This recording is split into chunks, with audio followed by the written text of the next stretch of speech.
ডাব্লিউডাব্লিউইতে সব সুপারস্টার কিন্তু শক্তিশালী নয়।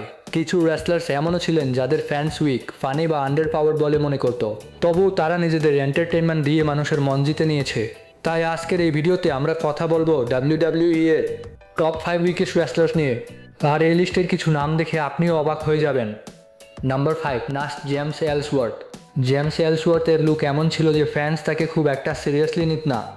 না বড় বডি, না ইমপ্রেসিভ স্ট্রেংথ, তবুও তিনি ডাব্লিউডাব্লিউইতে বেশ পপুলার হয়ে গিয়েছিলেন। তার any man with two hands has a fighting chance dialogue আজও ফেমাস। এলসওয়ার্থ রিঙ্গের থেকে মিমসে বেশি ডেঞ্জারাস ছিলেন। নাম্বার 4, হর্নসওয়াগেল।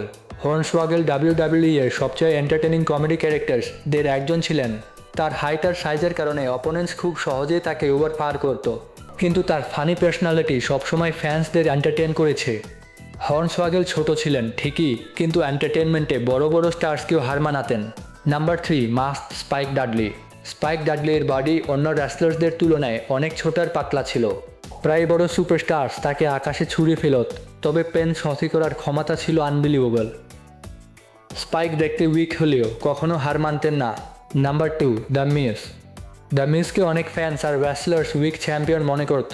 তার স্ট্রেংথ এর থেকে বেশি কাজ করতো তার মাইক স্কিলস আর স্মার্ট ট্যাকটিক্স, আর এই কারণেই তিনি ডাব্লিউডাব্লিউই এর সবচেয়ে এন্টারটেইনিং হিলসদের একজন হয়ে ওঠেন। মিস মাসলস দিয়ে নয়, মাইন্ড গেমস দিয়ে জিততেন। নাম্বার 1, সান্টিনো মারেলা। আর নাম্বার 1-এ রয়েছেন সান্টিনো মারেলা। কমেডি গিমিক, ফানি অ্যাকসেন্ট আর হিলেরিয়াস মোমেন্টসের কারণে তাকে খুব কমই সিরিয়াস থ্রেট হিসেবে দেখা হতো।